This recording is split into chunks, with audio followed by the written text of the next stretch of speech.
There were lambs in the fields and there were buds in the trees and a whiff of spring in the air. So the producers gave each of us £2,000 and told us we had to spend it on a convertible four-seater car. And then they said we had to take the cars we brought down to the Top Gear test track where we would be given a number of challenges. This is what I bought. It's a 1987 BMW 325i convertible.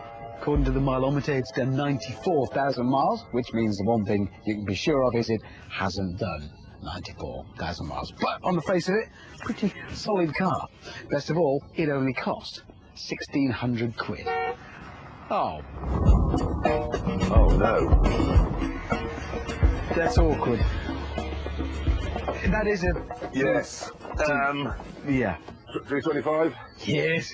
325? Yes. Ah, you're... how old? 87. 88. How much? 1,600. Ooh, 19,950. How many miles? Not 94, it says. So, this says 137,000 miles. I'm pretty pleased with this. At least they didn't fit stupid aftermarket wheels on it, unlike... Mine. Yours comes from a good area, I can tell that. Anyone who's got these... Extra locks. They don't live in Bourton-on-the-Water, do they? It's a Cotswoldian feature. More St Paul's in Bristol, yeah. I'm thinking. Yeah. This is, well, just superb. There's so many different shades of black on there, it's unbelievable. He's taking care of his car. No, you need that. Was he delivering paving slabs one at a time? Why is that there? Because it improves handling. At this point, James arrived in his four-seater convertible. Oh dear.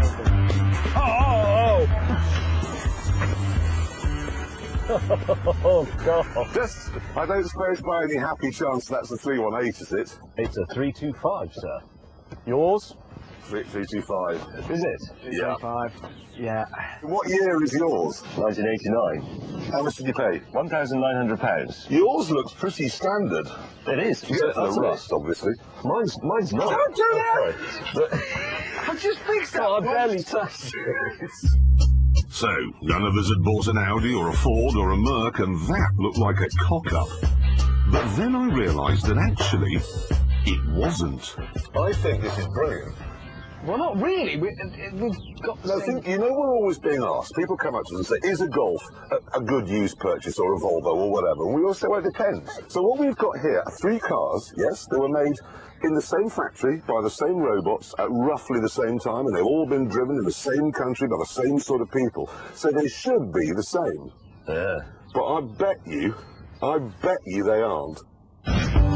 So we decided to bin the challenges the producers had devised and dream up some of our own.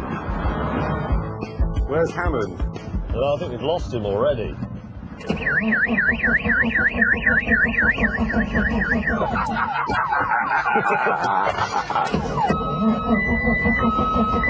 Now listen, it's... Let me hear that sound again. Oh dear. It keeps doing that! Stop doing that! Hammond's cheap aftermarket alarm matched his cheap aftermarket wheels. They sort of leach into, like dry rot, they leach into the system. There's wires going everywhere from it. Can't you just take it all off? No. No, because otherwise you could have stolen a car by just taking the alarm off. I mean, they weren't that stupid in the 80s. That's got it! Jeremy and I decided to abandon Hammond and have a race, from 0 to 100 and then back to 0 again, so that we could test our car's power and brakes. Here are the vital statistics. 2.5 litre straight six, 170 horsepower, or at least when it was new, it may have lost a few. Jeremy has a 2.5 litre straight six with 170 horsepower, or at least when it was new, he may have lost a few since then. The difference, he's got a big slab of concrete in the boot. It's not the paving stone in the back I'm worried about, it's the automatic gearbox. Doing a drag race with an auto is like doing a 100-metre sprint in wellies, full of tadpoles.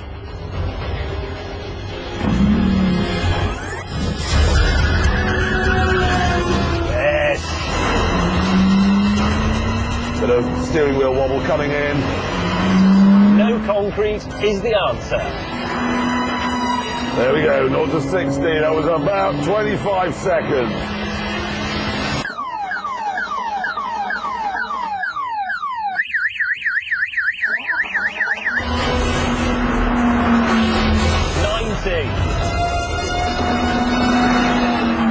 must be able to do 100. And there it is! There it is. No brakes, no brakes. This is not stopping. Please stop. The gap between our supposedly identical BMWs was staggering. 77, 78, 79, 80, 81. 281 yards. There is another conclusion we can draw from this. What is what? Well, that, as you would expect, I've done this properly, and I have proved myself to be better than you at buying second-hand BMWs. Well, your brakes are better. And my engine's better, and my gearbox is better. Speed isn't everything. Is it not? After the race, we got Hammond's car going again and went to a Waking the Dead style forensics lab to find out in great detail what sort of life our cars had had. You know the company we're using to do this? Mm-hmm. They're called Man Love Forensics. Are they? They are. No, they are. Why are they called that? Yeah, the boss is called John Manlove. Oh, not many fond school day memories for him either. They've actually already discovered that your car used to belong to a Muslim man from Birmingham. Well, they can tell that just from squabbing the seats. No. They found this letter. Oh, yeah. Addressed to Jamia Masjid. It's from a mosque in Birmingham. Hey, they're good. They are good. They're good. But the tests they were doing went far beyond looking for old envelopes. But do you know what I'm worried about most of all that they find in my car? What? Gentleman's relish. Well, I quite like gentleman's relish. Oh, you don't? Oh, right, okay. Oh, And then the stuff from the jar. After many hours, the boss came over with the results. Can we stick to John? Otherwise, we're just going to get giggles. this vehicle here, This is mine. this had crisp fragments in it. Crisp is fine. Nobody's worried about that. There's a little bit of vegetation, Leaves, bits and pieces such as that, and some flakes of skin. they'll be mine. So that's not too bad then. No, not too bad. Not too bad. Let's move on now. James's car. Lots of skin in this one, including some nice large flakes of yellowish skin with some blood staining on it. Somebody's picked a scab in your car. Full of scabs. Hey, go on. And anything else worth noting? Quite a lot of nasal mucus. Oh! Nasal mucus. That's bogus. He's talking about bogus. Were they smeared on the seat or the sun visor? There were little balls in the footwell. Shall I just finish James's car? Yes, but more. The last one was that the steering wheel was stained with a chemical that can be present in high quantities in saliva. God. So if you're talking, though, and driving, that's what you may well expect. So Roy Hattersley owned it. Picked his scabs off, spat all over your steering wheel and dropped bogies in large quantities in your foot. I don't even like to look at your car now, I think. But then Mr. Manlove came to Hammond's car. First of all, there was some black sports-type tape with what turned out to be blood staining on it. Whoa. Somebody's sports tape with blood on the end of it. Somebody's been banned.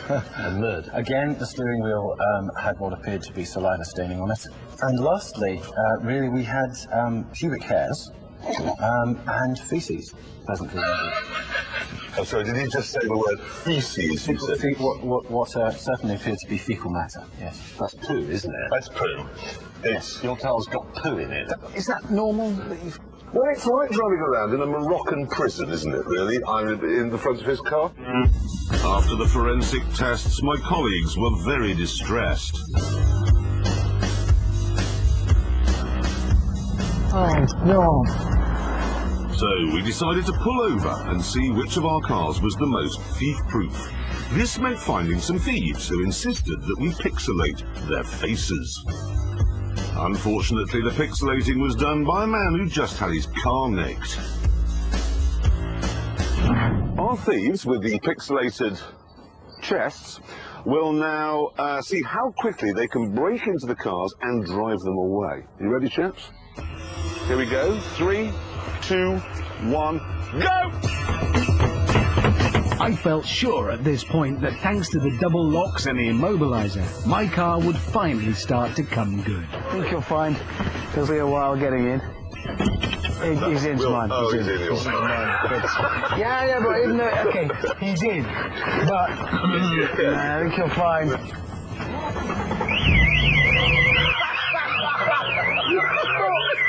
that's ridiculous. That was just no time. Your car is now on a cross-channel ferry on its way to Uzbekistan. It really is quite tense now. Come on, Jeremy's thief. Come on, James's thief. Come on, Jeremy's thief. However, after 20 minutes, both our cars were still where we'd left them. So we decided to call it a draw. Unsurprisingly, the thief decided to return my car, which meant he could explain the reason it was so easy to steal is the ignition barrel is all worn smooth inside, so you could start it with the handle of a teaspoon or a lollipop stick. I think it has done more than 94,000 miles. So far then, we'd proved that our identical cars were in fact completely different, and that Hammond's was full of someone else's pubic hair. Moving on. Tonight we are engaged in a challenge that was supposed to be to find the best four-seater convertible you can buy for less than £2,000. Yes, sadly though, we all bought BMW 325i. So instead we're finding out how different three supposedly identical cars have become over the years. Yeah, now, so far we've discovered that his car is full of mucus and mine full of poo. And pubic hair. Yeah, and spent most of the time broken down. But as we rejoin the action, all three cars are actually working. What you're looking at here is the stick setting a lap time in the modern-day equivalent of our cars. A time we shall try to match. I'm in some ways quite confident because I have the paving slab in the boot giving me better handling, and yet in some ways not confident at all because I have no brakes. I wonder if my brakes are any good. Braking. Yeah, because you don't know, do you? Not really, no. Oh, stand back! 1 minute, 35.9. Right, now we just have to see which one of us gets closest to that time. Here we go. Wiper's not working. Okay, this little BMW is when you win back your stripes. It's been lowered. I think you'll find it'll suddenly emerge as the star. Get out of the way, you incompetent long-haired old spaniel. I think this is Chicago. Come on, Babystone, do your work. Holy moly! These old 325i's, they had semi-trailing arm rear suspension. They were known as the third biggest killer of yuppies because of the tail happiness after Porsche 911s and accidents involving racers. Here's the non-braking Jeremy Clarkson. Now go get Hammond. Ooh! I think we're wasting quite a lot of time being sideways here. Hammond was very easy to catch because whoever had lowered his car hadn't done a very good job. He's got a wobble. My car obviously isn't the fastest here, but it seems to be the most stable.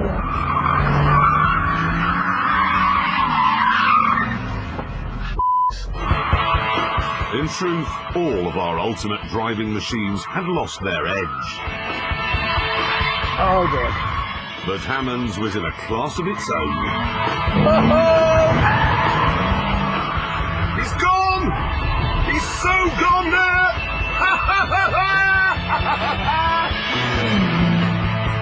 There's a simple rule when you're buying a car, demonstrated by Hammond here. If it's been modified, especially if it's been lowered, walk away.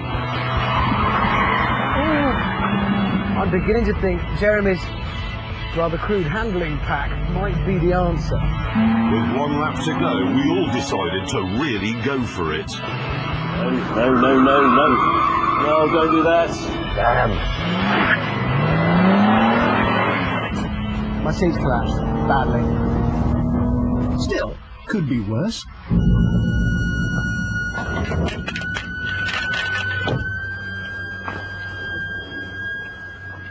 Yeah. Right. Well, I hope I got a quick timing. We'd find out soon enough, because the results were in. Here they are. Right, these are the times. Remember, the Stig did it in 1:35. Yeah.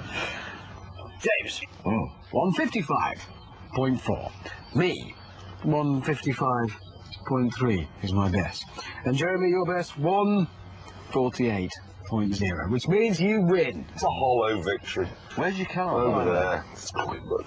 What's wrong with it? Well, the rear hose let go, sprayed water over the electrics, which shorted them out. The exhaust manifold is cracked, and the head's cooked. You killed it. Luckily for Jeremy, our next experiment didn't involve any movement. Over time, the roof on a convertible will get baggy and start to leak. So to see which of our cars leaks the most, we've devised an ingenious test.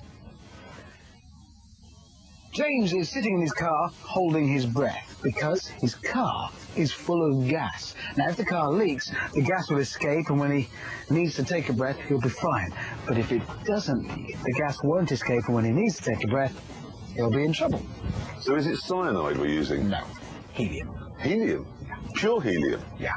Well, I'll kill him. Yeah. Here we go. He's breathing. That's it, come on. Whose idea was this test? It's a bloody stupid idea. It's a very good idea. It's a We've brilliant learned about idea. your car. You know, you sound like Donald Duck, Yeah. okay, because your car has done well. Given the contents of his car, Hammond quite enjoyed holding his breath.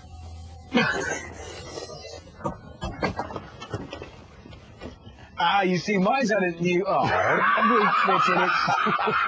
Oh, not a new roof fitted very well. It's all got the nose.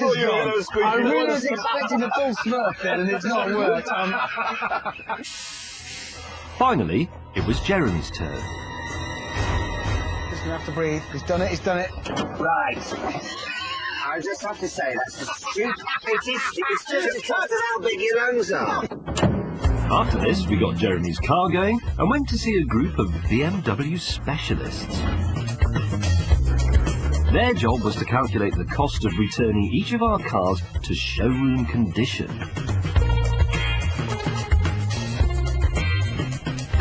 These cars, of course, come from a time when people fitted aftermarket stereos. Let me talk you through this one, okay? Here's the radio. It's radio 1, radio 2, radio 3, radio 4, radio 5. Not quiet. Don't know what that is. Eventually, the experts had finished their assessments. Who has the results for Richard Hammond's sewage farm? £7,500. £7,500 to put that into showroom condition. Sir, you have the results for James's car? Around £5,500. £5,500, so £2,000 less. You just said well done. I did. You're a girl. How much would mine cost to put into show? Well, how many pence? 11,000. That's pounds, not pence. What's a pile of junk? Why is it £11,000? What possible reason is there for that? Oh. You read that one. Oh, it's blown away. Since none of our cars was really roadworthy, we decided at this point that the best thing we could do with them was form a stunt driving team. We began by watching the experts.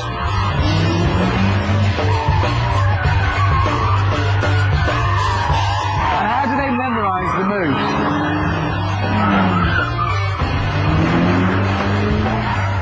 Look at Jason. I can do all the moves individually, I think.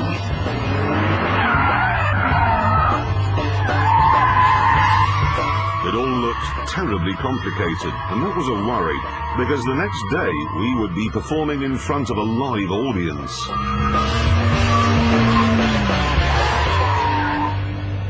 Wow. We're going to need to work on that. We began by planning our moves on a blackboard. That's the nose of the car that way, yeah? So it's pointing that way. That's James. Now over here, right, that's Jeremy.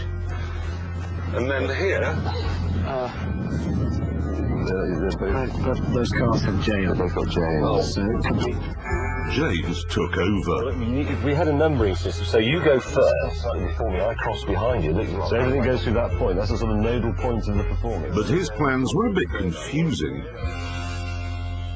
Sorry, I've lost. Which is my dotted line now? That one. No, you were this one. Yeah, that is that one. Nevertheless, we wet the track to make it more slippery and got to work. Right, here we go.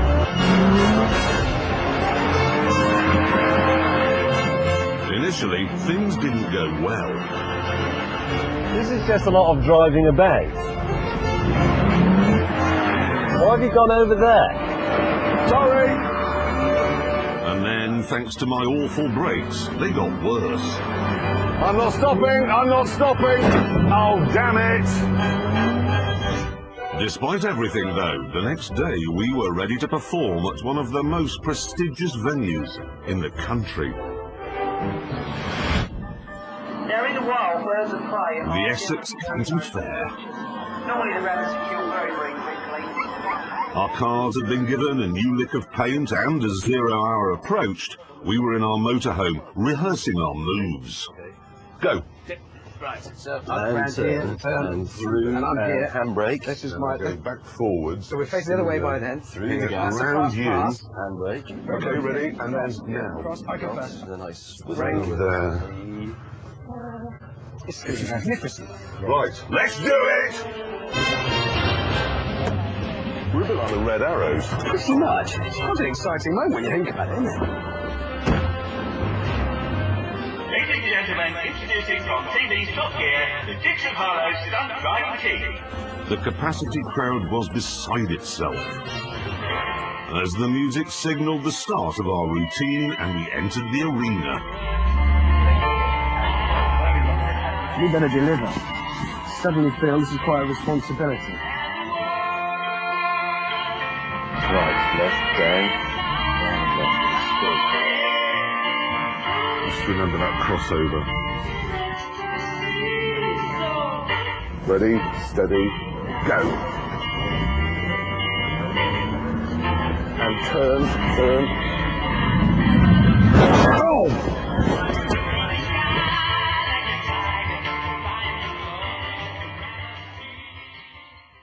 Now, it is a shame we can't show you the rest of that film, but we lost the tapes. Yes, we did. I know, I had you left them on a bus, and then the dog ate them. Dog ate them, yeah, and that's...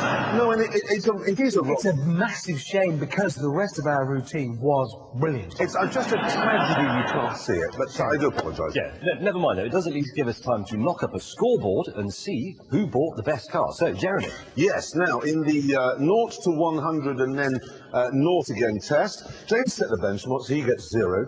I got minus 281, and Hammond, you got minus 1,000. I didn't even take part. That's why you get minus 1,000. Now, forensics, you get 10 points off for every disgusting thing that was found in your car. Now, mine was crisps, leaves, and bits of my own skin, so that's not really disgusting at all. It's not.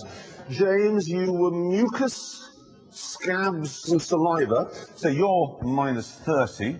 Hammond, you now, let's get this straight. You were saliva, blood. Yeah, but there was no mucus in No part. mucus, but there was pubic hair, so minus 30. And then poo, Yeah. and that's 1,000, so that's Why minus... do I get it minus 1,000 for poo? Because poo is really disgusting. Of course you're going to get minus 1,000 for that. Yeah, we don't make the rules, Hammond. Now look, the thief test. Jeremy, your car wasn't stolen, so you get 0. Yep. My car wasn't stolen, so I get 0. Hammond, your car was stolen. Yes. And you get minus 1,000. Do it. How did you get to that? Because it just is, it's scientific, this. Lap times, you get minus 1,000 for that. They're there. Now, the gas test. Let's just get this straight. No gas escape from my car, so I get 0.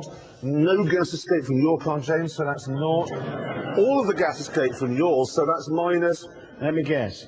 Yes, you are. It's minus 1,000. Is it really? Yes, it is. Absolutely. Now, the restoration test here, you lose a point for every pound it would take to get your car back to showroom condition. Now, I, as you would expect, did best at this, so I am minus 5,500 points.